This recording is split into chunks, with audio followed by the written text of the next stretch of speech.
All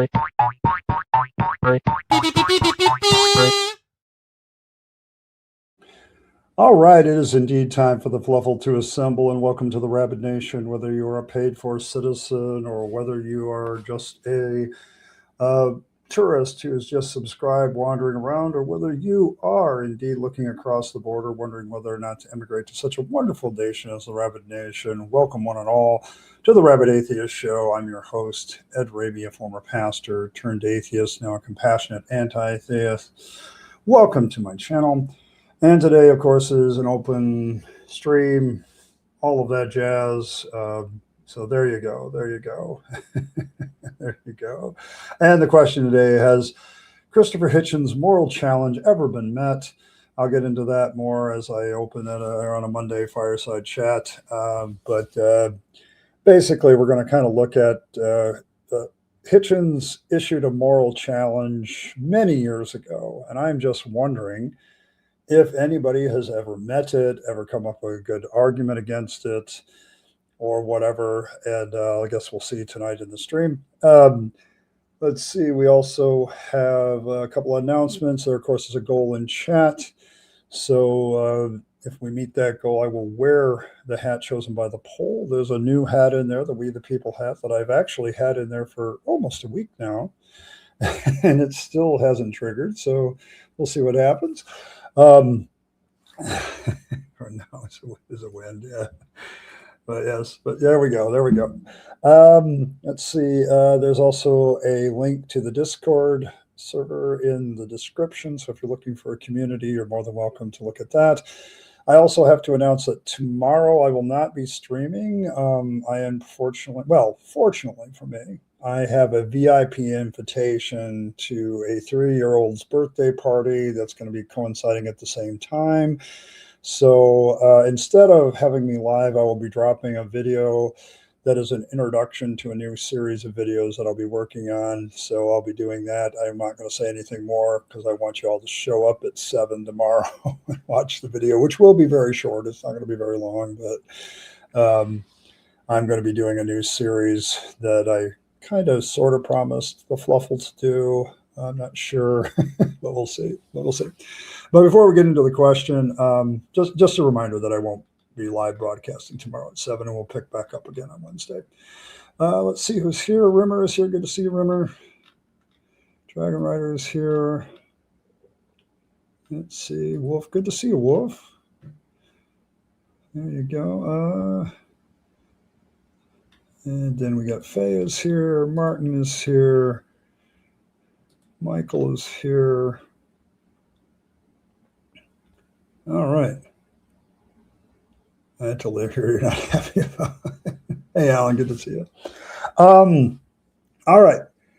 So a long time ago, there was, like I talked about this in a live stream a couple of weeks ago on a Friday, of whether the new atheism, what long-term effect did new atheism have. And I ended up listening to a few of those new atheists back in the day that were called the actual new atheists. That stream, by the way, is a very interesting one in the comments. If you haven't got involved in some of that discussion, it's been interesting because some people are saying, I don't think it really existed. Other people are like, yeah, I think it only applies to the 4 horsemen and a few others about that time frame. And others were pointing out that the new atheism of today seems to be more of an apologetics trick. So it's a good stream to kind of review, to kind of get the context. But then I came across this clip as part of a larger thing where Hitchens was talking, and he issued this challenge, and it's about 51 seconds long. I'm going to play the whole clip, and I'm just asking the questions. Has this moral challenge by Christopher Hitchens ever been answered? Has it ever been truly and genuinely addressed? So there we go. Yeah, the Theo, yeah, it's not a color part. That's probably true.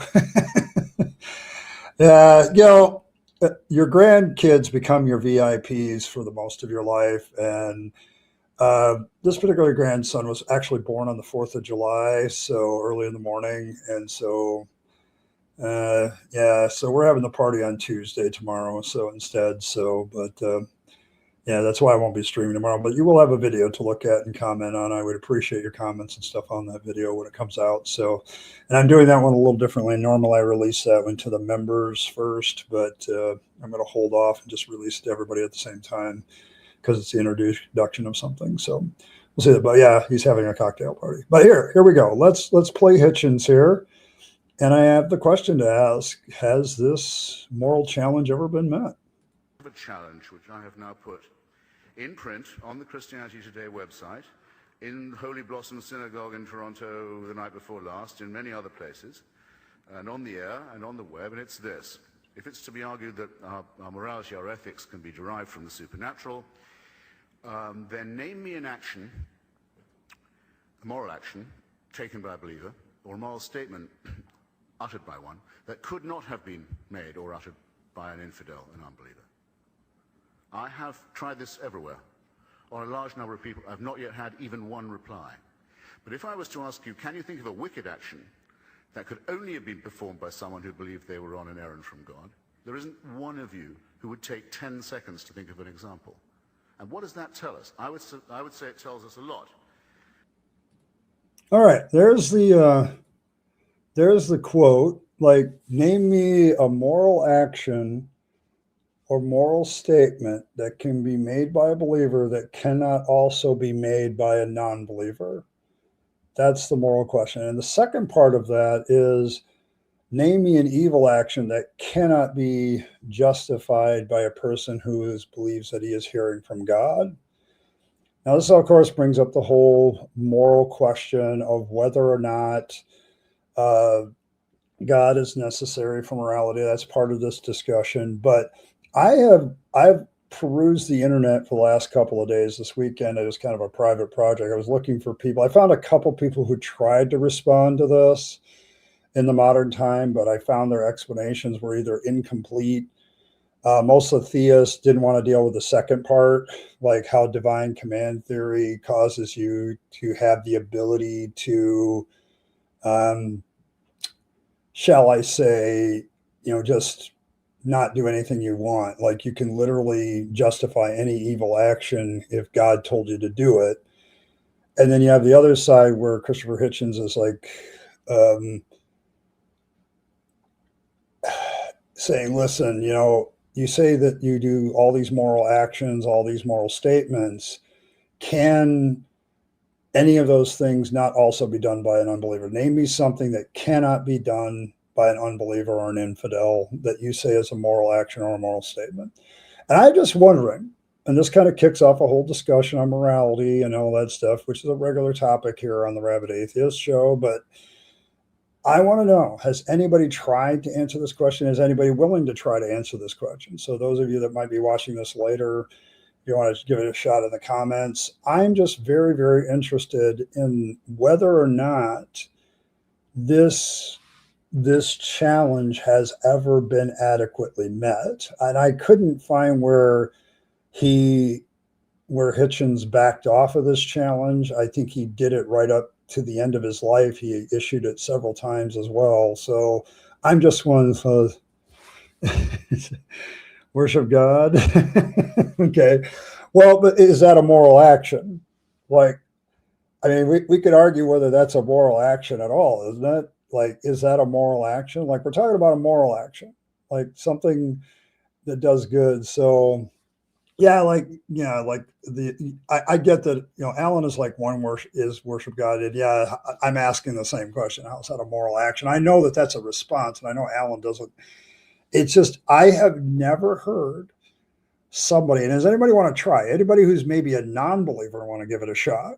Like, because, it's a twofold challenge. The first part of the challenge, name me something a believer can say or do that a non-believer can't say or do. And then the other part is, name me any evil action that cannot be justified by faith, by some belief in an authoritarian celestial dictator. Like, we have good examples in the Bible of everything from genocide to slavery to murdering somebody to, if they don't believe as we do, we can get rid of them. So we have every example in one of the major religions' books. So yes. So there you go. Yeah, I got a haircut this weekend.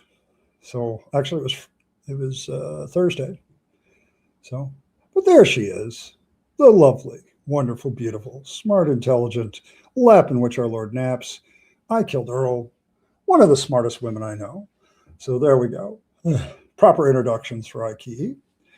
Um, but yes, I'm still wondering if this has ever been met. Like when I look at it, I remember as a believer, I heard this statement because this is like, when did Hitchens died in what, 2011, I want to say, 2012? Um,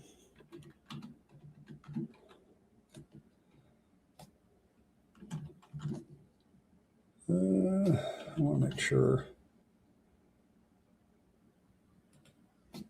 because I don't never know that he was ever answered on this. Yes, 2011, December 15th. So yeah, it's 2011. That's correct. So I never saw anybody answer this question. So this is way back when I was still a believer, I heard this question.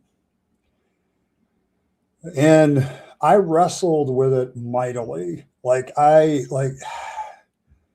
Because I knew what was in the Bible. Like the second part of the challenge, I'm like, there's not anything. Like God literally drowns the entire freaking world as a moral action, a statement about the bad morality of the people at the time, justified by his own. The story has him drowning the whole world. He literally kills his own people because he gets mad at them. Like God himself isn't really that great of a character on the second part of this challenge. And nearly every evil action I've heard of can be justified if you believe God told you to do it. Okay, so it's one of those great weaknesses of divine command theory. And I had an awful time when I was still a believer, and I was still a believer. I was still pastoring a church at this time when I first heard this. And so I'm still wondering if anybody's bothered to meet the challenge. Like, has anybody ever really seriously made an attempt at whether or not um, whether or not you can address this question? Because the first part is, okay, name me a moral action or statement by a believer that can't be done by a non-believer. Usually it involves like Alan pointed out. So, he, going back here, he sounds like, worship God, okay, well, how is that a moral action? Well, it's only a moral action because God commands you to worship him. And so you're still stuck in divine command theory. So you're still assuming that a God exists. Okay. Like name me something that a moral people can do that couldn't be done by non-believers or infidels. So it's like, I guess you could say worship God, but I don't know how that's a moral action. Like, I don't know how you justify that. So all the apologists troll these days. I don't know where they are, so they stay away. I think you've all scared them off because you're all so smart and brilliant in your defenses against them that they're. I can have a discussion about this really quickly because I think it goes like I keep trying to get these questions out here. Like this is a question deliberately designed for theists. I deliberately want theists to show up and try to answer this question. But they don't show up. And I'm going to tell you why. I think apologists are inherently cowardly because they go where there's an easy mark. And unfortunately, I think I've developed a reputation of not being an easy mark when people come here, not just because of me, because there's a whole bunch of you in the chat that know what you're doing. Okay, you've been doing counter apologetics so long, you got it down. And I often look at the chat and I'm like, I don't have to do anything. Blossom's going after that dude, and Earl's going after that other guy, and Cranky is nailing somebody else. And when Fred and Azzo are here, they're usually doing a pretty good job with their counter apologetics. And so I have to deliberately try to rage bait a theist to get here or get them to come. So I don't know, but yes. A believer can make them. I believe in fangs and cannot justify or circumcise carrots.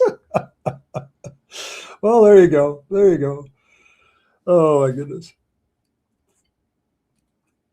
It has nothing. Yeah, that's kind of, well, that depends on who you talk to. Remember, the people that believe in divine command theory believe that following the commands of God is indeed morality. Like, that is the inherent flaw of divine command theory. Like, I made this point with myself when Hitchens said this, because when I considered his challenge several times when I was still a believer, I'm like, yeah, that's kind of a flaw with divine command theory, because God does indeed command people to be killed. He kills people himself. He basically sets up a plan to redeem all of humanity that involves the killing of his own child. So the ends justify the means, even though it's only a bad weekend. Um, it's all that. It's all that. It's like it's it is one of those problems. Like, you and I don't accept, well, just because you're following orders, it's moral. Like, you can follow orders and have a very moral inaction, and that includes any kind of God. But yeah, like, when I was a believer, this was a tough question for me, and I'm still wondering if anybody's ever properly given a go at trying to answer it. He said that he'd been given this. Like, I found several clips of this where he does this challenge over and over at different years, like not just different days of the month or something, but he does it for years. And it's like he keeps saying that nobody's ever tried. And it's like, well, maybe not that everybody's ever tried, but nobody's ever given him a satisfactory answer. So it's like, okay. For the first part, I don't think there is any, because religion doesn't own a death grip on morality. Correct. Atheists can do more action without the need of a deity. Yep. I think that's part of the problem with the challenge is he just doesn't, there's no way for them to answer that first part, because the moment you say, oh, well, feed the hungry, secular people feed the hungry. So any kind of benevolent action, any non-believer can do.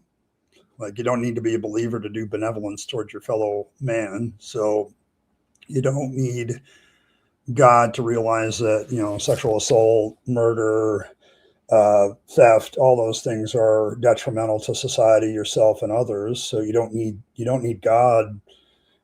Like, it would be a totally stupid thing to think that the Israelites didn't know not to murder or steal or all that stuff before they got to Mount Sinai in the story. They absolutely knew those things were true before they got there. So you just don't see anything that believers can do that non-believers can also do. So the first part becomes a real challenge for the theist, because they have to come up with something that is a moral action, that their faith, their religion is a requirement of that moral action. And I don't think they can do it. I think that's probably why I haven't heard a good one. So praise me for none, but such more law can borrow from Morris, but never the way around. Yes. He even took a share. Check a shower to scare him off. I've got, seriously, guys. This isn't like me blowing smoke up everybody's ass, but you guys are pretty smart. Like, I have looked at chat sometimes when I'm engaging somebody, and it's already taken care of. Like, I don't have to deal with some of the commenters or the theists that come here, because you guys have already handled it. And, I'm actually thinking about dropping the subscriber requirement for like a couple other streams. Like when I do Tuesday, I won't be doing this Tuesday because I got a birthday party to go to for a grandson, but Tuesday, Wednesday, normally I might just drop it to make them all open. So just in hopes that by tripling the offers, we'll figure it out. But like, I mean, as somebody who craves conversation with theists, I just want to talk stuff to them. It's, as much as Blossom gets frustrated, I get frustrated too. So it's like, are you guys going to come or what? You're going to be here or what? So, and with precept level instant assertion yeah. And I think, but that's the problem. You can show them cranky. Like the second part, well, but we know that whatever God does is good. I said, well, that's an assertion. Like, I'm sorry. I don't see, if I do that, that's evil. God does it, it's okay. Like, that seems inconsistent. How is that an objective moral value? Like, the beauty of that whole argument, Crank, is it leads me into the whole discussion of, well, then morality isn't objective if it's bad for me to do it, but good for God to do it. Like there's no objective standard for morality then. It's completely subjective to God, and they don't like that. So there you go. Hey, Brent, good to see you. Hey, Josh, good to see you too. The weird thing is, it would be true if God were real. Proverbially in front of me right now, I could refuse to follow that God, and I could still do all of these moral things without guidance. Correct. That's one of the things. So there you go.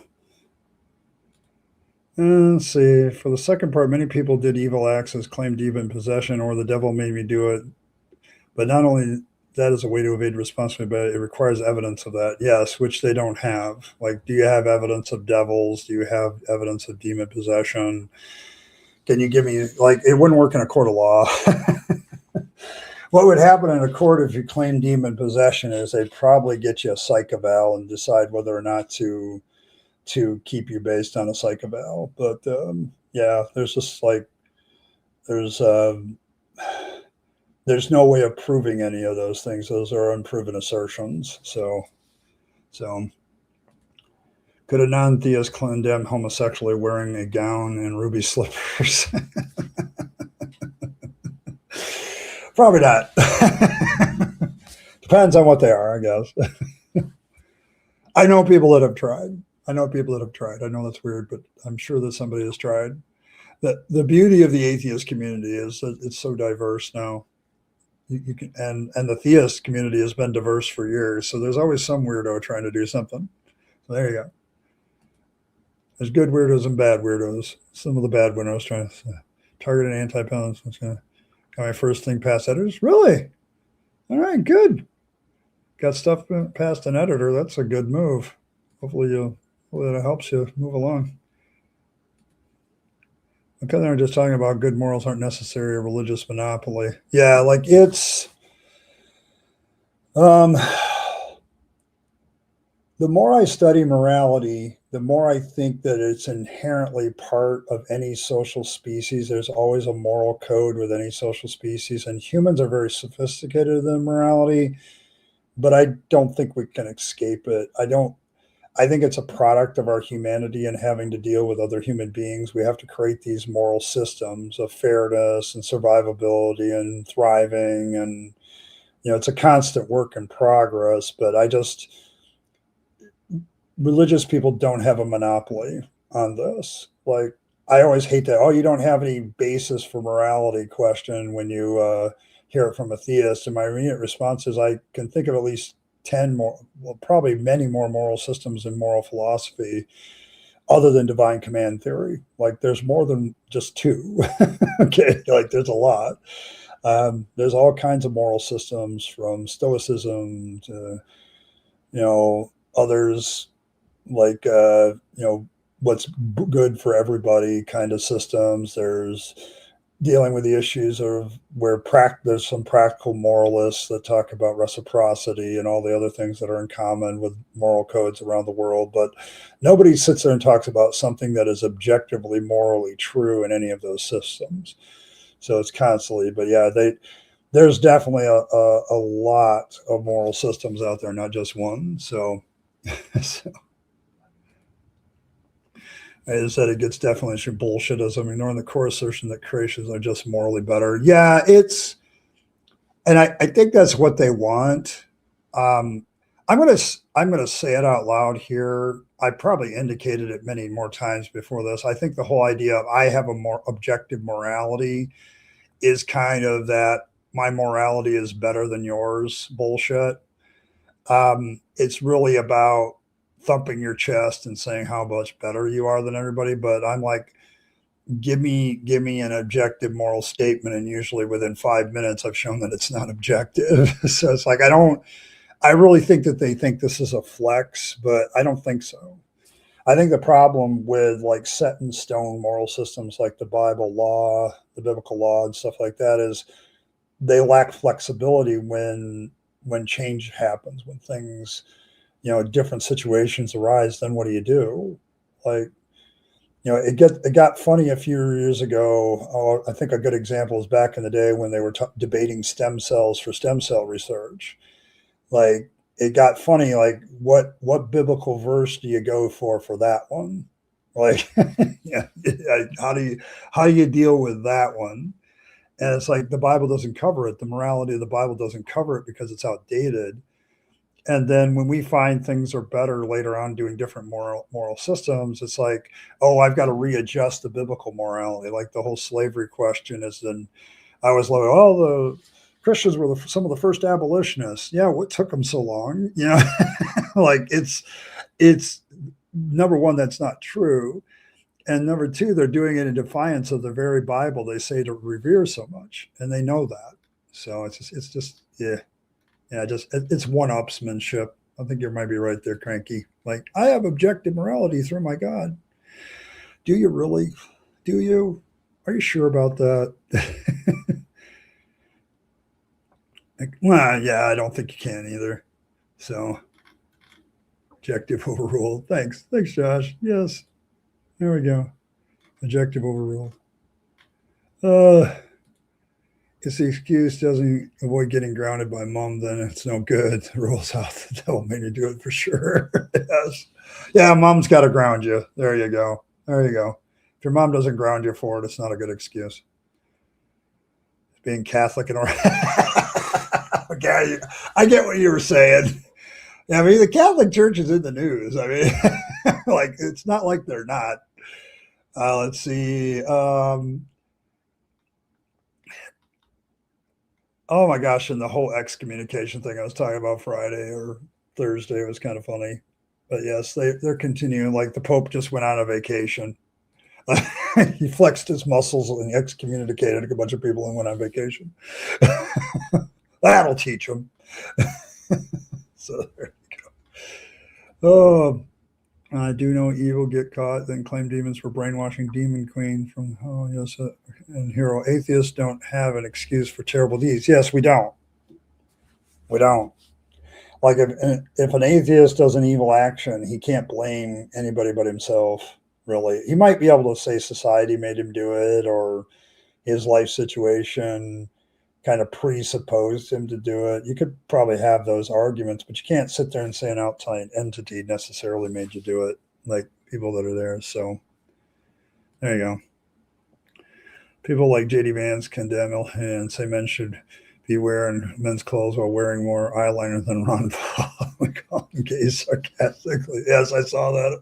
Some other YouTuber was going on about that. Like, this is a guy that wears more eyeliner than I do. So, oh my goodness. Yeah, there you go. Morality is just social convention and dealing with other people.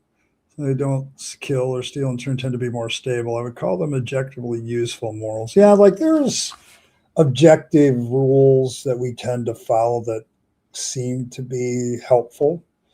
And so we follow them in a lot of society, but there's differences in how they're applied. Like, I always laugh. Well, we have, everybody agrees with this when an apologist says it. Are you sure about that? I bet you I can show a society where that is not true. Like, well, I remember hearing an apologist once saying that, well, stealing somebody else's stuff is objectively wrong. And every society in history has condemned it, as a general rule. I said, really, did the Spartans condemn theft? Anybody know how Spartans were trained, the Spartan hoplite warriors? When they're young, they're taught how to steal and live off the land. Stealing is actually kind of a part of their culture. So you'll learn to guard your shit. So determinism made me do it. We can say that. Hey, Grumpy Librarian, good to see you. Long time no see. But yeah, I suppose determinism could do that. I think it's possible that somebody could say, well, we're hard determinism. This is kind of just the way it's going to be. So you have no problem with objectivity as long as it lines up with your thoughts. Okay, fair enough. But yeah, like, I suppose atheism could make the claim that determinism made them do it. But then we could turn around and say, well, determinism is going to make us throw you in jail. So there you go. It depends. Like you had the helots that were kind of slaves and always victims of this, but the Spartan society, the rulers, the controllers, they definitely made theft a part of the thing. And they had a lot of good reasons for it when you're trying to build warriors. Number one, you can't have any moral claims when you're trying to live off the land in the middle of a war zone. And number two, it really teaches you, like, if you don't want your shit stolen, you're going to have to be vigilant about your own stuff. So, so there you go. I should cover Matt's. I changed my mind on objective morality. So there you go. Yeah. Okay. Yeah, I'll have to take a look at it. I think there are atheists who are objectivists, just so you know, that there are atheists that believe in objective morality. I just don't. So, just me. So,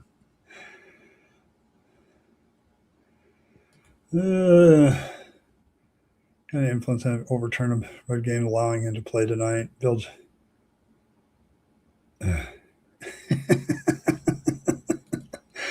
I always love it when a president thinks that they have the right to influence games. It's just bullshit. So, yes, I agree. Baby Fangs is completely moral because he's way too cute not to be moral. So there you go. See, proof. Here's my evidence that this is true. And thanks, Cranky. Appreciate it. Wow, 3 donations, 2 away from the hat. What's winning? We the People hat is winning. Cool. I've had that hat in my possession for almost a week and still haven't come up. So there you go. That's because Josh also gave me one. Soft determinism, hardly. I see what you did there.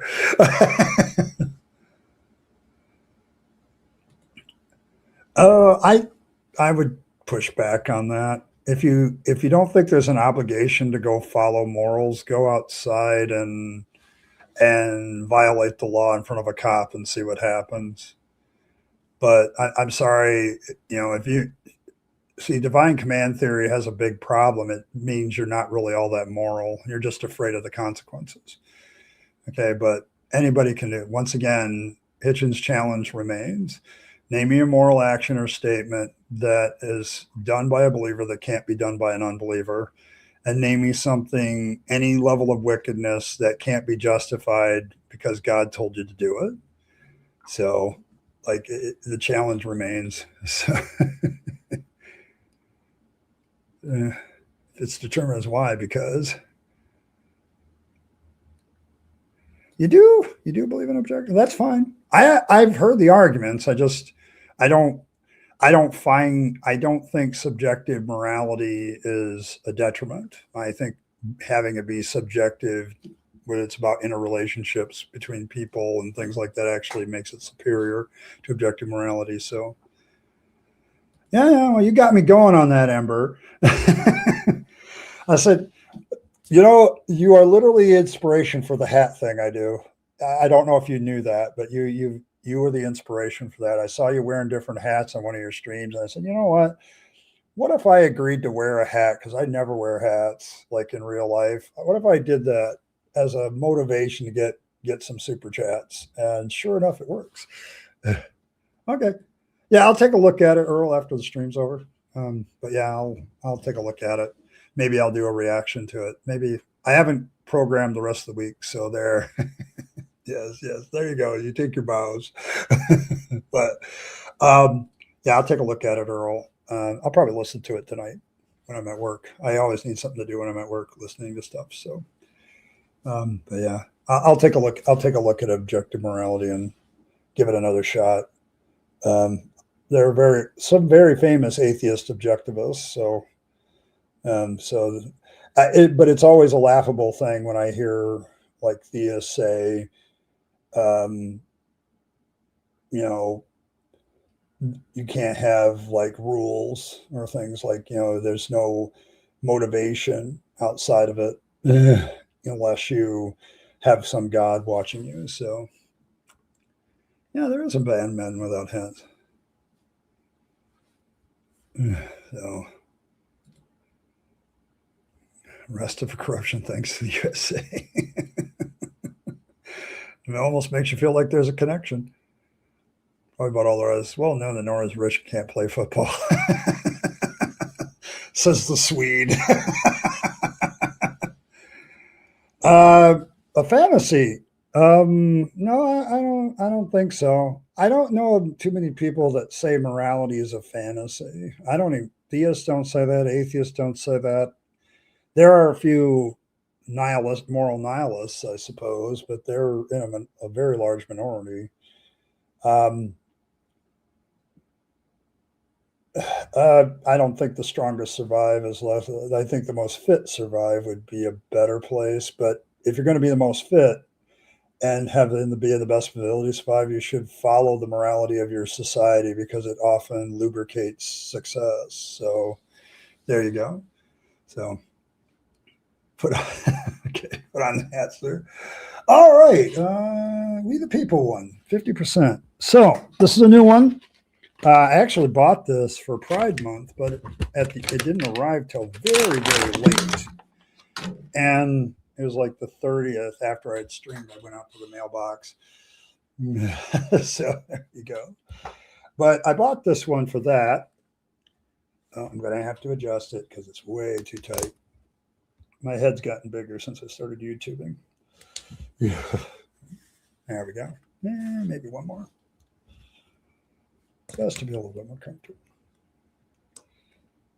But I saw this one and I couldn't resist. It says, "We the people" means everyone. So there you go. There you go. And I match fangs today. So, so there we go.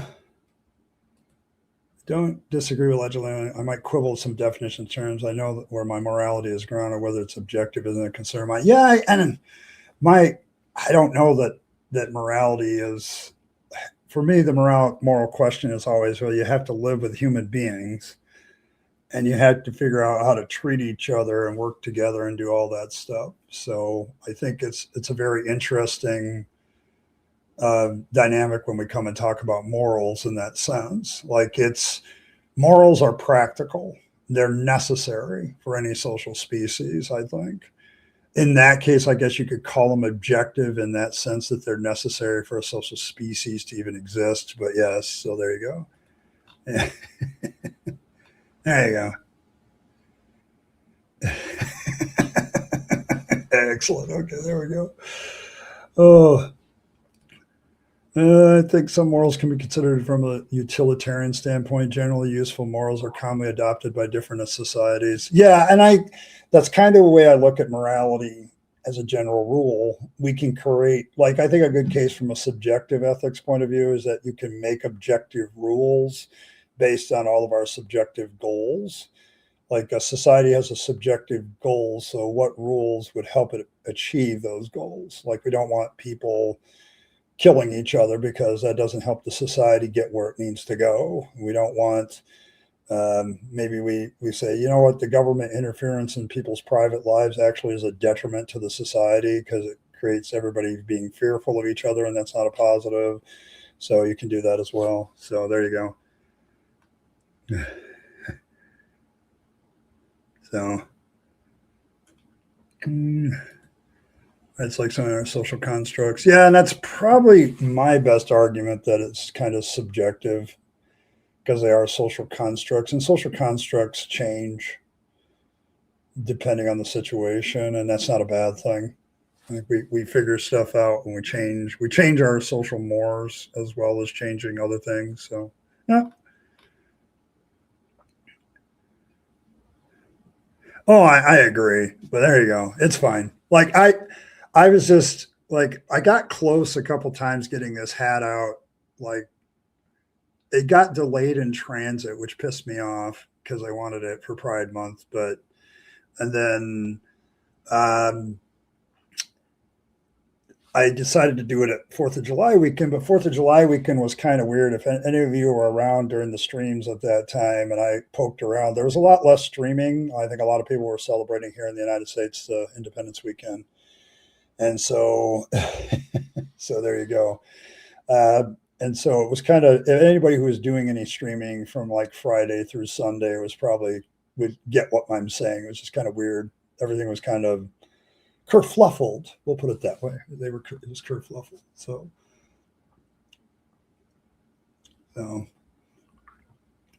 Late to hey, Ron, good to see you. You like the hat? Good.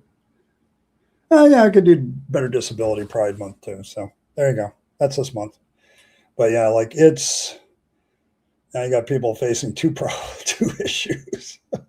It's Ember, I've noticed you have a lot of empathy for people who get things stacked against them. Like it's not just one damn thing, it's seven. Like so there you go. But yeah, that I don't know. This is kind of my point. Uh, Morality is about societal benefit. I think it benefits individuals too. Like if you look at some of the studies that have been done, like in social species, when somebody doesn't follow the rules, it tends to be a disadvantage to them when they don't follow societal rules. But when they do, it can be an advantage. We look at people and point the finger and say that's a good example of a good citizen, et cetera, different ways that takes, and that can be a benefit to them. So following social moral rules can be a benefit for the individual as well. So there you go. There you go.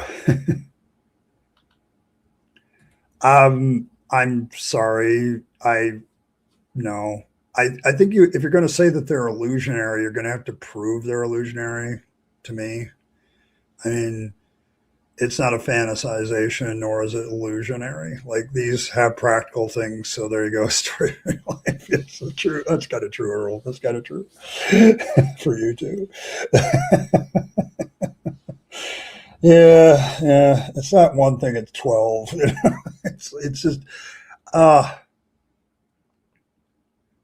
I also this is something I brought up before, Faye, is the moral consequences of to a person if you make a bad choice.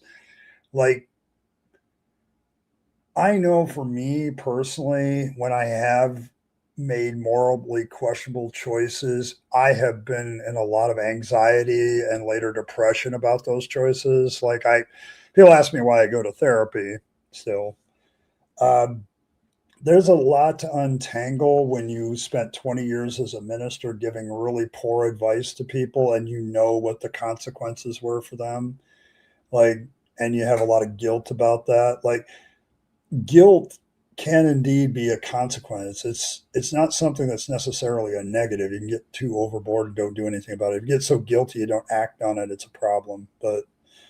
Um, but yes, what you're saying basically is when you make bad decisions, it hurts yourself. Like you say, "Oh shit, I fucked that up," and it really does bother you. It does begin to bother you, and that can have a detrimental emotional mental effect on yourself. I know it has for me. So Earl, good to see you. If you will be talking on this list, if you haven't objected to conduct yourself in a manner that does not result in net harm, then there's always a sequence of action that are optimal in doing so. Okay. See, okay, I have to note a difference. When I talk subjective, objective ethics with fellow non-believers, it's a different discussion. It's more of a respectful consideration. When I talk about it with theists, it's an entirely different discussion. So, yeah, it's not always respectful. I wasn't really celebrating the 4th of July. Just too hot to go out. And while fireworks went off in Long Island and 80 mile destructive severe thunderstorm, my phone went off. There you go. Yeah, it was just a weird weekend. So, subjective goals, objective rules. Yeah, I kind of buy that one. It's kind of the way I think most of us operate on a practical level. The issue is that theists want it to be a moral nature of the universe emanating from their God, but it's just as optimal emergent instruction emerging from biological survival androids. Yeah, see, that's what I'm saying. Like I think morality is an emergent property from social species. Like they have to have it.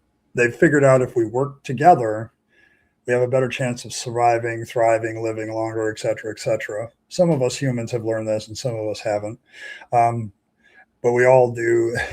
So yeah, like it's one of those things where I think people develop these things that are very real. Like these social relationships are very, very real. So it's kind of interesting to deal with it. So David Attenborough documentary on Netflix about gorillas. A male attacked a baby and the rest of the troop shunned him, causing him to have isolation. Yeah, like that gorilla had a negative consequence to their individuality because they didn't follow the social mores. So it's like, yeah, don't, it's the same like in our society. If you found out somebody had attacked a baby, we'd probably have a similar reaction. Like we would shun that person. They would be at a disadvantage. Hell, we'd probably arrest them and try them and put them in jail. So it's like, it's more, give me a definition of most moral people. Like if you're going, don't break the law, non-believers in the United States. We're like 100 times underrepresented than compared to the population of the United States. Atheists are. Like we follow the law more than probably anybody else. That's not true of every group of atheists in every group of country, but you don't see a lot of atheists in prison. That's just a documented fact. So, but morality, what is morality is a very deep question. Like I think too many people ask that question with a quick answer. If you want a quick answer, I even got one for you. So, but I think morals are basically codified ethics, and ethics just a way of our people and different for each color. So I ignore all that and just work for my own pride. Yeah, I think a lot of us do that. Like, but I also know that there are certain things in my society, if I do them, they'll be detrimental to me. Like, and I don't want that. So I kind of head a different direction. And so it's like, I recognize there are certain ways to live that are beneficial to me, not just externally, but internally. And so that's kind of the way I live. But yeah, like you get past, I think the beauty of not being a theist anymore is now I'm past this idea of what does God think? And now it's more about what do I think about this situation? Can I reason my way through it? Can I figure out what the best course of action is? That sort of thing.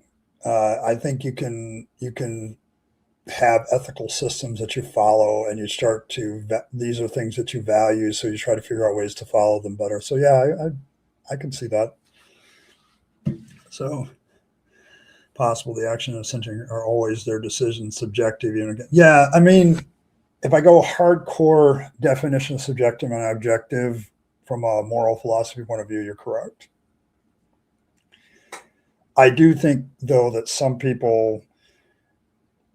atheists do become objectivists. So they do have an objective ethic, and they lean strongly on the fact that I think human beings have come up with objective ethics. So it's, like I said earlier, Fred, it's a different conversation between non-believers than between a believer and a non-believer. Like Hitchens, I think, points that out in his challenge. Like he's like, the difference between you and me is I can't see any moral action that a believer does that's a good moral action or a good moral statement that I can't do. Okay. But I can also see that your morality can justify any wickedness. Like you can justify anything if you say God told you to do it. So there's that. Hey, Robin. Yeah, I get that too. I would suspect if they ever did a study on state prisons, they might find the same. The thing about, and maybe that's changing because the atheist community is growing larger too. So there you go. So yeah, but the statistic does bear it out in federal prison that like there are not a lot of atheists in federal prison.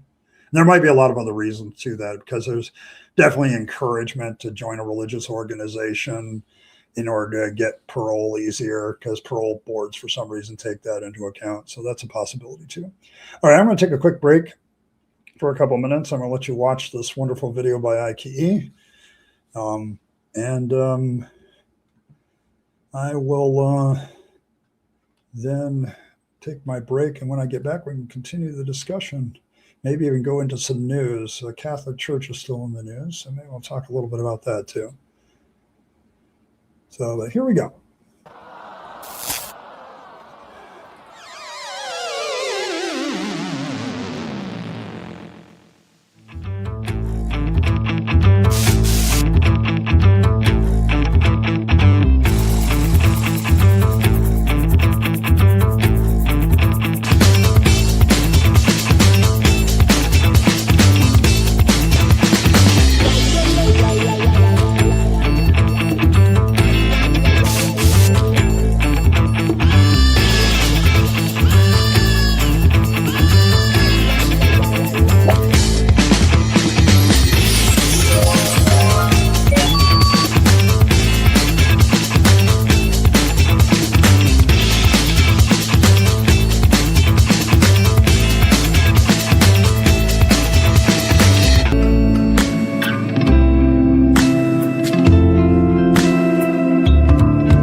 All right, and I am back.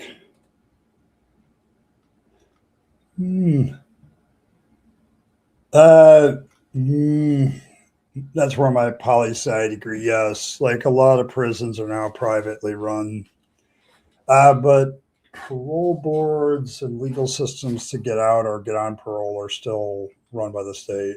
So, your goal is the subjective. Yes, Fred is very humble. Yeah, like I think there's multiple definitions being used and they go back and forth between them. The same is true of the word subjective, Ember. Like they want to talk to me about subjective ethics with a touchy feely kind of vibe to it. And I'm like, no, I'm talking subjective ethics in the sense that it's subject to human minds or other minds if you want to bring in God. And so there's nothing really subjective and objective in that sense. So but yeah, like there's a lot of equivocation in this discussion. You have to kind of, so there you go. I'm not even sure what the thing. Fantasies of weak people. I mean, when you kind of what no doctor hopes at all. Well, but that doesn't have anything to do with the moral question of whether or not he should be a doctor and try to alleviate as much suffering as possible as a moral action. That doesn't prove that morality is false. Like it's not I think you're going to have to prove that morals are a fantasy, like they don't actually exist, and I think you would be hard pressed to do that. So, so there you go. Yes, take a bow for that. So, yeah, I got to blow the brake whistle. Yes, every now and then. What do you think of the moral progress is grounded in biological process and evolutionary history? Hmm.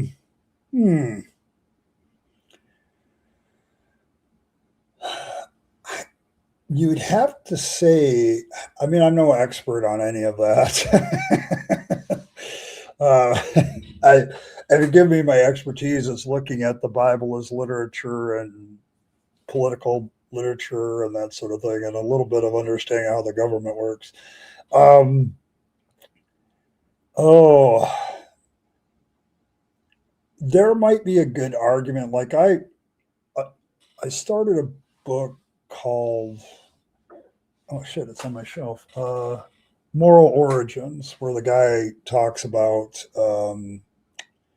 how morality has an evolutionary basis, where he talks about how social species and everything, and that would have changed our genetics. That the genetics of people who survive in a social species usually are the ones that um, either comply with the society, although I haven't read that far, but he was going to make an argument that even people that don't necessarily comply completely with society are part of that process. So I don't know. It's a good discussion point, though, Robin. I tell you that. I can tell you that. But yeah, I think there's a lot to say that morality is kind of infused in us because we need it to survive and thrive. Um, so yeah, I could see where somebody could make a case for that. Um, and I don't think it's a bad thing either. Like, you know, can't even spell the word. Okay, there you go. God is immoral. Tear down morality. God is pseudoscientific. Tear down science. God is nonsensical. Tear down the meaning of words. Yes. Yeah, I get it. Nobody's saying that a cardiologist is hoping that people would not have heart problems. I think that's an invalid question. The fact that you're becoming a cardiologist kind of indicates and assumes that people are going to have heart problems. So, what are you trying to do by becoming a cardiologist? Eliminating some of the negative effects of that, like premature death, giving people a higher quality of life by doing not only life saving heart surgery, but perhaps also creating a situation where they can live longer. Like nobody's becoming a cardiologist because they don't think people are going to have heart problems. The whole science of cardiology assumes heart problems. So I don't think your question is valid. Would you hope that there would be no heart problems eventually? Yeah, I think so. But I think because of the nature of humanity and the nature of our flawed, like we don't. You could say, yeah, like Ron could be making a good point. Like if you're a greedy cardiologist, you definitely wish for sick people, but the very fact that cardiologists exist kind of assume that there is a long running, very large problem of people with heart problems. So like it's it's like, are, are you going into the restaurant business because there are hungry people, and you hope that there are never hungry people? No, it's kind of like it's reacting to the situation. So, and to me, it's a good moral decision to react to the situation in a positive way. Like if you know people have heart problems and you want to stop that, give them a longer life, help them with that, then that can be a very good motivation. You're assuming that certain problems exist, and you become a cardiologist. So, but yes, you could be greedy, I guess. Uh, eh, I've met are happy, and I've met a few. Yeah, like I don't see them. Like I've met a few cardiologists too, and all of them were like dedicated to their craft. Like they knew that people were going to have heart attacks. Like, are they trying to prevent that? Absolutely. Are they trying to deal with it effectively when it happens? Absolutely. The assumption that there's only one motivation. I think what Ron's point makes is the assumption that there's only one motivation for a person to become a cardiologist is kind of baffling to me. I think that puts the whole situation in a false dichotomy kind of thing where they either get there for greedy reasons or they're trying to help people and there's nothing in between. It's like, no, I don't think so. I don't think that's the only reason that the people get into cardiology. Sorry. I don't think it's about greed. I think everybody's guilty in the medical profession by association of being greedy. Um, like that's why they go into it, that they want to make money. Everybody goes into everything they meet thing as a professional career or whatever career you go into because you need to make money. Like sometimes it's just a need that drives you, but um, or you just know that health problems exist in human beings and one of them happens to be heart disease. Like that's not going to go away if you become a cardiologist, but you can put yourself in a position where you can deal with it effectively. So I don't think that's a fact. Okay, I think you're assuming a lot of motivations of a lot of people. You're kind of assuming that you can read all their minds, and I just no. I find overly simplistic observations like this to be, overly simplistic. People are complicated, and why they go into a profession is very, very complicated. So, I don't know. I'm having fun dealing with them. So, because I don't like. I'm sorry. It, most people are going to look at a claim like this and go, "No, I know my cardiologist. He seems like a nice guy. Like he's not in it for the money completely. It's like you're rooting for heart disease at least in one case. Okay, I won't guess who. I kind of guess. Yeah, moral progress is somewhat inevitable. Yeah, I think I agree with that too. Like we're making moves. So yeah, I mean, like we're not going to get rid of heart disease or heart problems or high blood pressure problems. So the idea that a person goes into cardiology simply for the money, like you work in a health profession too, Earl. Is everybody in your profession motivated by the money? Like it's all about greed and they're hoping that people have teeth problems. Like I know for a fact that you don't.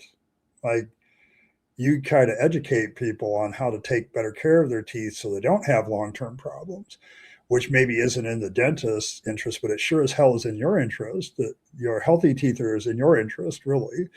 So it's like I just don't like people who make the snap judgment about an entire group of people, like health professionals are all greedy, all health insurance people are all greedy. It's like I don't I can't read all their minds to know what their motivation is. And I just don't find the all or none statements to be very helpful. I just don't see that.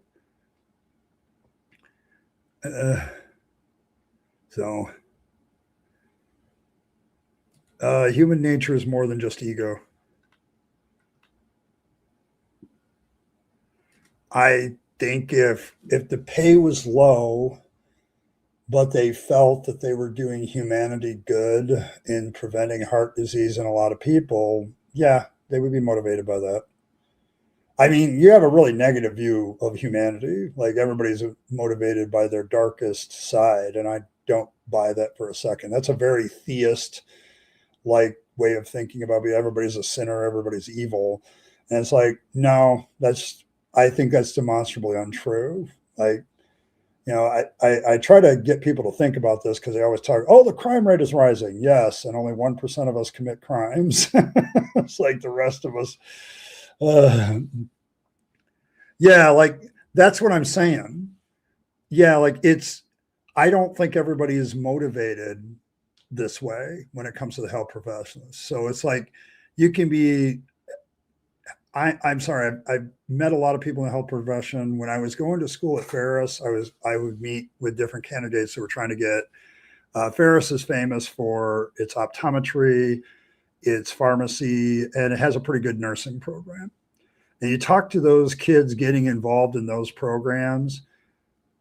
There is the money a part of the discussion, sure. But you know what else is part of the discussion? They want to help people. Pharmacists want to make sure the pharmacy student wants to make sure that people get the right medicine that will actually help them. Like this notion that everybody has just one evil motivation just doesn't wash with me. Okay. People are way too complicated to make those kind of snap judgments. I mean, unless you're like super religious or super pessimistic about the human race, I don't think you can make those kind of judgments about cardiologists. But trust me, yeah, if there was, everybody has a personal motivation, but that motivation doesn't necessarily have to be personal gain. Like, there's different ways to say there's personal gain. So, enough aren't just to maximize profit. I don't think morals make me feel safe. Okay, it's not just a feeling. Like I know certain people won't act against me in certain ways because I know that there's moral consequences to them. Like I know that that's the case. Like there are a lot. Like it's funny because I just talked about crime statistics, and I always tell people you got to look at the other side of the statistic. It's like you live in a country of 10 million people. 1,000 people committed this crime. Yes. And 9,999,990 didn't. Take away 1,000. Like the vast majority of people didn't commit that crime. So it's like, why did they do that? Well, probably because they're moral people. Like, I'm sorry, morals is a necessity in order to have a functioning society. Like, if you believe in the Bible, for instance, and you're looking at Mount Sinai when God gives the law, are you honestly telling me that human beings didn't know that it was not beneficial to kill or murder or steal? It's like, come on. They knew that there was detriments to that, to themselves. So, yeah, I don't think it's all ego. I never have money is not my motivation. My motivation is people waking up and being more aware. Yes, we all have to do the grind to exist in our society, right? We all have to do that. That's there's resources out there, and every society has created a way for you to get those resources or not, okay, and figure out a way to get them. But my motivations for doing whatever I'm doing, like when I look at people in the health profession, most of them are very compassionate people. Like sure, you might have the guy that's into brain surgery because he knows it's a very lucrative career and he's smart enough to pull it off. But I don't know people who aren't motivated by some like of their profession that stick in that profession very long. Like if they don't like doing what they're doing, they won't stay there. So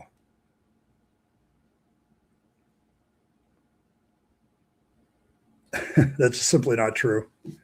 Sorry. You can make this accusation all you want, but here's what you have to do. You have to show me that all nurses, all doctors, everybody in the health profession, all of them, absolutely all of them are motivated by money. Go at it. You're going to have to interview everybody and prove without a shadow of doubt. Like this is an accusation. Honestly, this is an unprovable hypothesis. I'm not even sure you could test for this. Like, can you this is really an unprovable assertion on your part. So, and I guess I would ask for some evidence for that, but I don't think you have it, Blue. I think you have an axe to grind about people in the medical profession, and so you'll say whatever you want to about them. But you have to prove that all of these people are motivated by money. Like, no, I don't think so.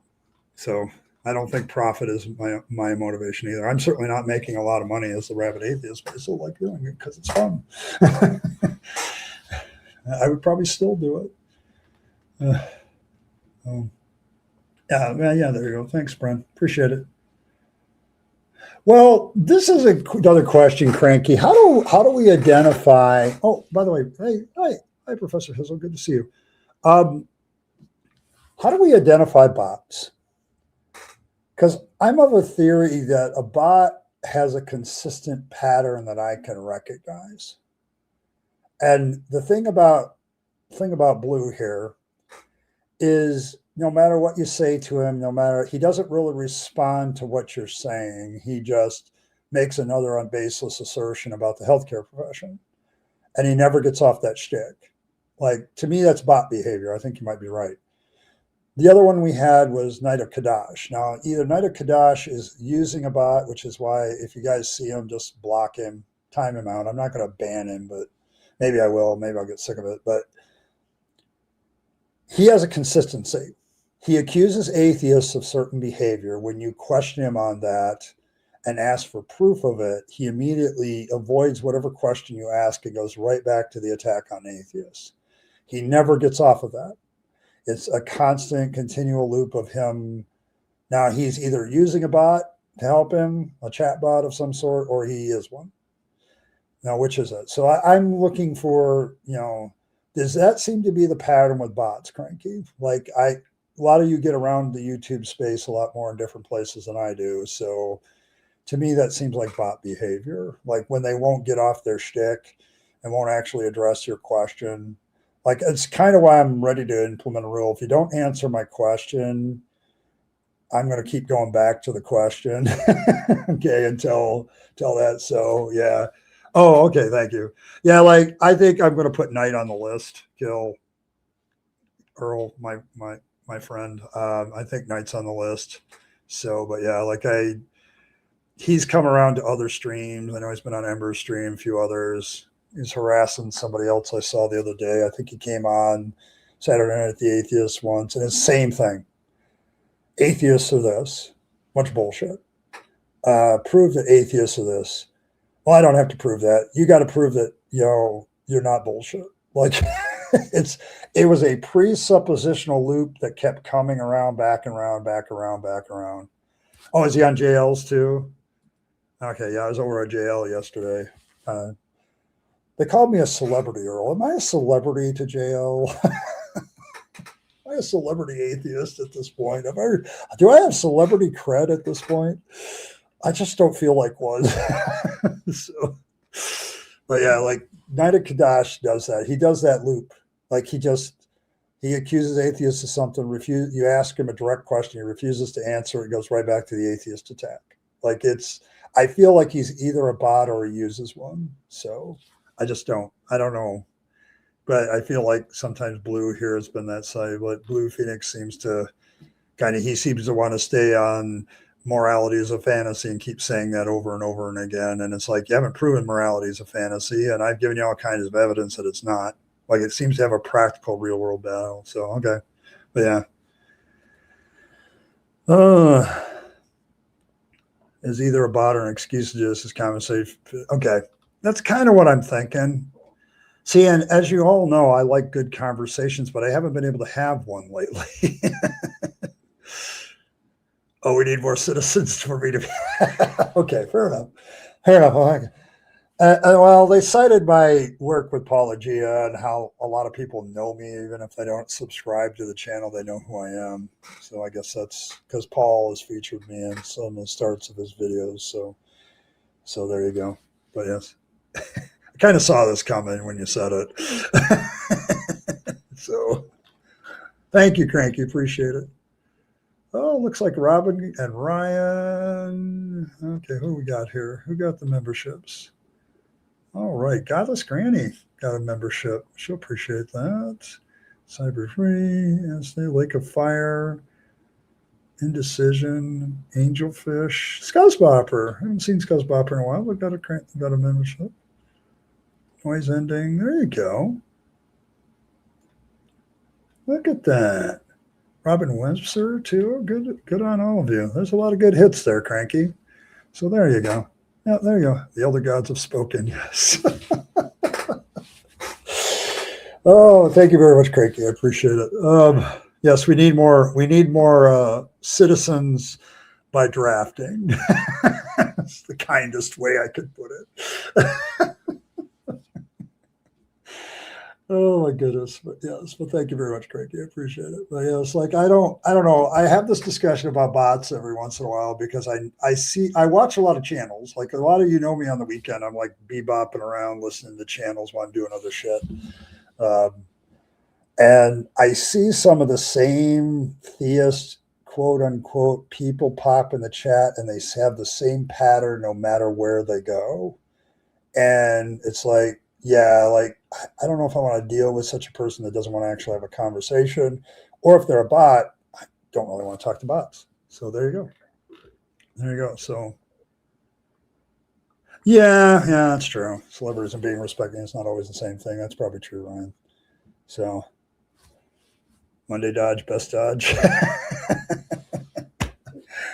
Oh man, Michael, whenever I go to other channels, like I'll listen to Kip and they throw out memberships. I never get one either. I've been to Saturday Night at the Atheist so many times and not gotten a membership. Like the member, and I so badly, want to do that. So, but yes, the other gods have standards. They do. They have standards. I'm surprised, but not surprised. Oh my goodness. But yes, but yeah, I just don't know what sometimes to do about bots. It's like some of them are very funny because when you engage them, they're kind of all over the place. So it's kind of fun. All right. Let's see. Nobody's answered the challenge today. So apparently Christopher Hitchens' challenge has still survived. Let's see. Let's see what we have here in the news. Looks like the Catholic Pope went on a vacation. And the people that were excommunicated said they'll just keep going until there's a new Pope, and then that new Pope will invite them back in. And the Pope on July 4th went to Lampedusa to remember an event for immigrants. So there you go. There you go. See? Yeah, see, Cranky's nice. Cranky is one of those cranky elder gods with a sort of good heart. You're just not cranky enough. So there you go. But yes, the patriotic pride hat. Yes. Well, I mean, God damn it. Evan, I don't understand it. Like, the only thing I really come up with is religion and brainwashing at this point. Yes, cranky, nicer elder gods. Yes, there you go. Nicer elder gods. Which, given the bar the elder gods all have set, it's not very high to be nicer.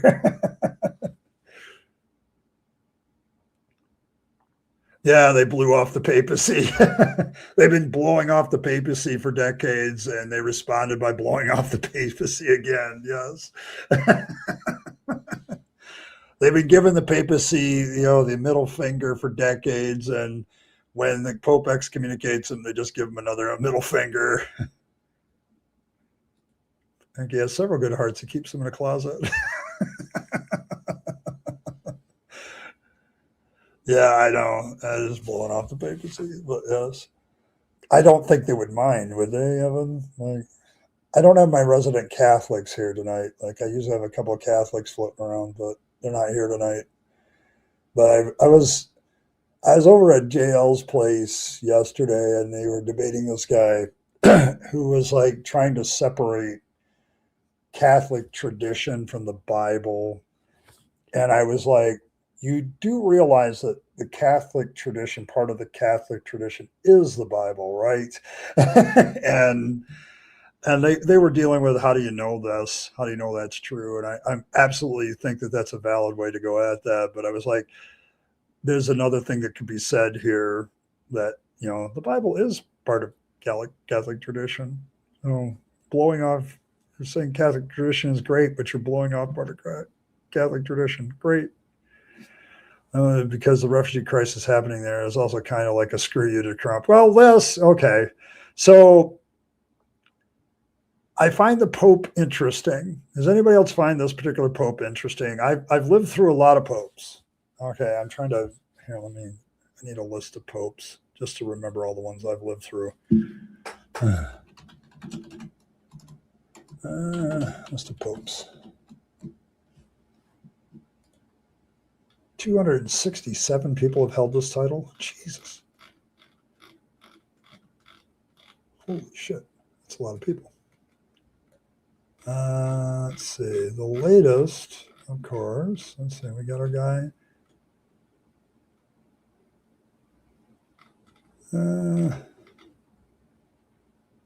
Leo, Quartus Decimus. Let's see. Francis, Benedict, John Paul II, John Paul I. And the first pope, when I was first born, was St. Paul VI, Sextus. So that's 1, 2, 3, 4, 5. I've lived through 6 popes, all because of John Paul II, really. So there you go. I auto-corrected my comment to make me more family friendly. Yes, I did.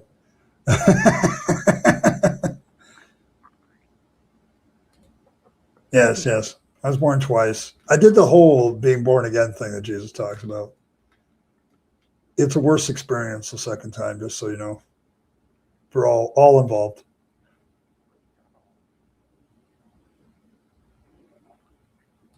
What the hell are you doing? I don't know. She's hanging around with me. I don't know if I'm bored either way. That's hilarious. Yes. Yeah, it's not a good for mom or me or you either. Everybody's bigger and it just makes it messier.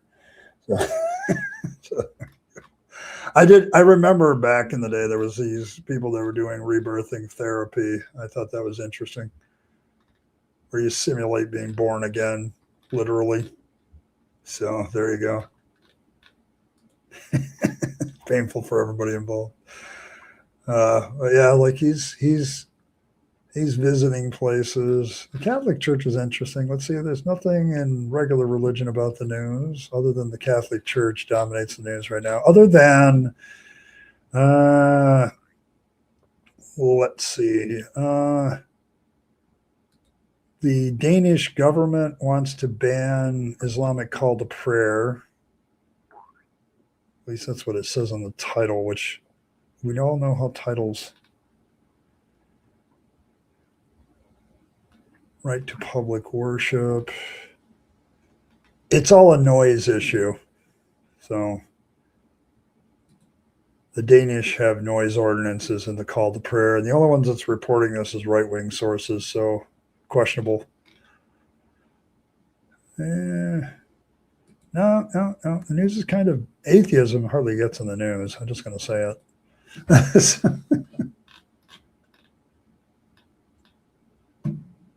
Yeah, it's just, it was shivery. Yeah, there's a lot of therapy. Same book as they did back in 1988. They call what the Vatican did invalid, just keep doing what they've been doing. Yeah. And then yet there were, I think one of their spokesmen said, Dragon Rider, that the next pope will probably invite them back in. So they still want to be part of the club. They're the kind of people that want to be part of the club, but they don't want to have the responsibility of obeying the club leader. So, and the leadership, like, that's kind of what it sounds like to me. They're just, I want to be a Catholic, but I don't want to follow the Pope. So, and I can completely understand. So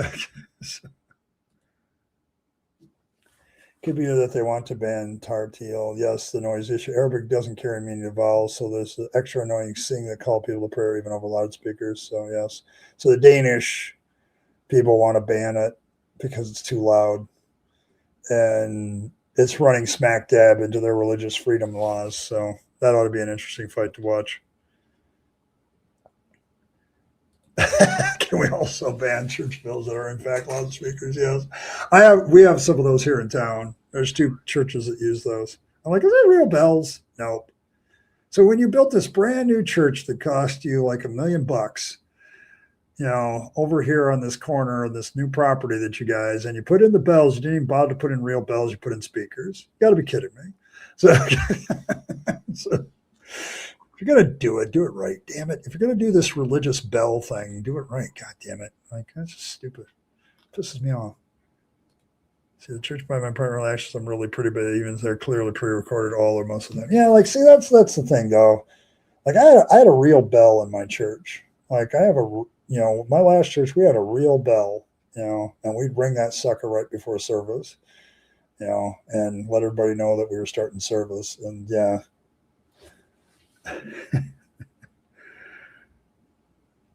They do a different tune in every night. Okay, good. Like if it's the same shit, that gets annoying. And it's playing playbook in 1968. Annoying nuisance. Yeah, that's a good way to put them. It's a very minimalist way to put that. But there we go. I don't know. See, the Supreme Court hasn't done shit.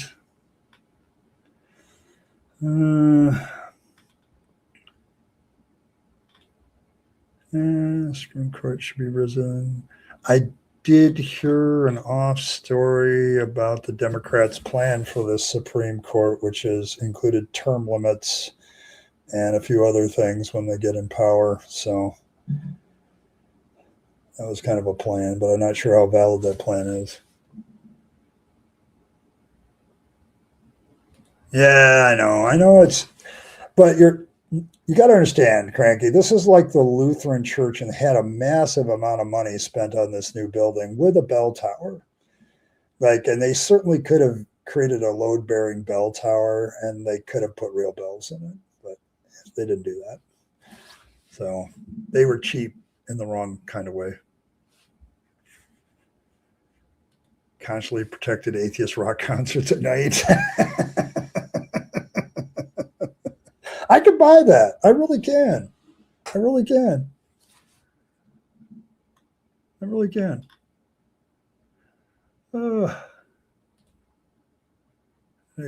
Yeah, like they've done the same thing. Like this group of people, and I've always been aware, like the Catholic Church isn't a unified thing. Like they have their detractors, right, inside the group. Like American Catholics are way different than, like, say, South American, like in South America, the Catholics are very devout.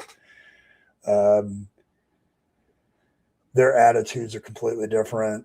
Like I ran into so many Latin American folks when I taught in Texas, and their Catholicism was very different than the Catholicism up here in the north. So, like up here, they talk shit about the Pope and with a pig roast. Yes, there we go. Terminals would be a constant. It's a proposal for when you want an excuse for nothing to happen. What can happen by statute? Each presidential term gets to appoint a judge. Yeah, like I know what they're trying to get done. I can't say I disapprove, so we'll see. But they're a long way from doing anything. You gotta win the midterms, and then somehow in another 2 years after that, you got to get the presidency back. And I think you can only vote. We hate the guy currently in office for so long. Like you got to have a plan. Give me a plan for a better America. So I don't know. Yeah, that's an interesting debatable point. Because Congress creates the rules for the judges in the Supreme Court. So they could add a term limit. I might be constitutionally challenged. I think anybody who'd oppose having a term limit on the Supreme Court would probably challenge it constitutionally, and ironically would have to go in front of the Supreme Court. So I'm not sure. I don't know if it would. I have to look into that. I'd have to look into that one, because if Congress determines the rules for the court, I don't know if you can say that term limits would be out of that, because they can determine how many justices there are and how they're appointed in a lot of ways, including the Supreme Court. So it might be interesting. That might be an interesting study to find out. I wonder if it's one of those things that has a variance of political and law opinion, like legal opinion. So sentient edibles that will be reconstituted, texture sorting through. There you go. But yeah, I don't know. I'd have to look. I'm going to look into that. I'll look into that. Would term limiting Supreme Court justice require a constitutional amendment? That would be an interesting question to research on. It's been a while since I've done my political legal deep dives in Constitution. It might be interesting. All right, folks. Well, I am at the end of the stream. I once again want to remind everybody I will not be streaming tomorrow. I have unfortunately, not unfortunately, been, because I always love streaming with the Fluffle, but I have a very important 3-year-old VIP who is having a birthday party for his birthday that was actually on the 4th, but we're having it tomorrow. And I will be in attendance in that instead. Instead, there will be a video for you instead, dropped at 7 o'clock tomorrow for everyone that you can peruse and comment on and think about. And we'll see where that goes. But I'll be dropping a video. So, I will. I'll let them know that there's a lot of people that know me then. I may even buy him a bunny. I think I may buy him a bunny as a gift. Stuffed rabbit. There we go. But yeah, so I'll be doing that tomorrow. I'll be back Wednesday. So yes, I'm going to very much do that. The birthdays don't come along. They come along once every year. Like, so it's like, yeah. Yes, okay. I got to see if I can find a stuffed rabbit at work. Give it to him. People will look at me weird, but that'll be okay. But yes, thanks everybody. I want to give a special shout out. Oh, completely. Okay. All right.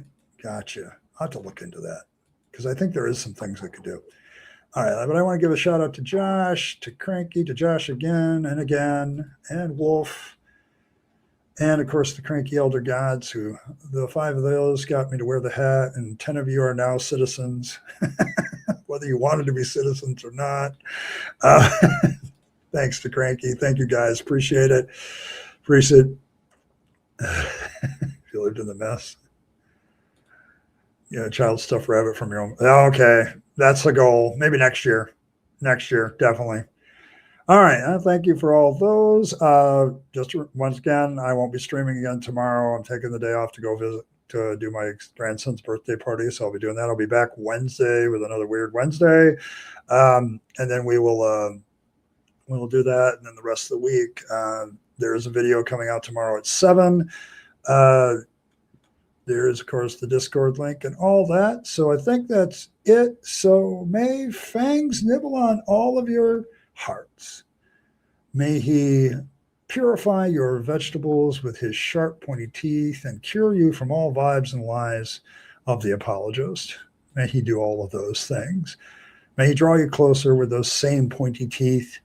If you need warm fuzzies from your religion, the Fangsology certainly has that, because we have all the warm fuzzies you will ever need. Simply by looking at the godlit fangs, you will get warm fuzzies in abundance. One of the cutest gods in existence. So there you go. Yes, baby fangs. There we go. There we go. All right. If you need a religious ritual, all you need is to circumcise a carrot and put it on top of your stash or anything else you find valuable. And fangs may still take your stash. You may take the carrot instead, or you may take both, or you may take none of it. Really, results vary with any religious ritual, and ours is no exception. Also remember that Fangs has legal opportunities. He will check your local laws to see if you can take your stash. So make sure you're in legal compliance. Be safe rather than sorry. And make sure you're watching out for all those presuppossums out there. They're out there, and some of them are bots now. We have presupposition bots. There's an artist thing, inspiration, a presuppositional possum bot. But thanks, everybody. Thanks, everybody, for stopping by. Nom nom and all that. Uh, so, guys, it got me off already.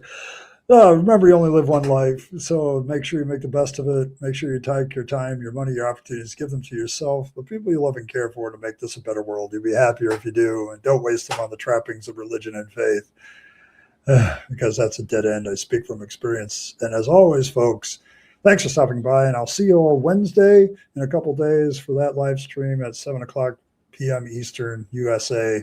I'll see you all then, and I'll catch you next time.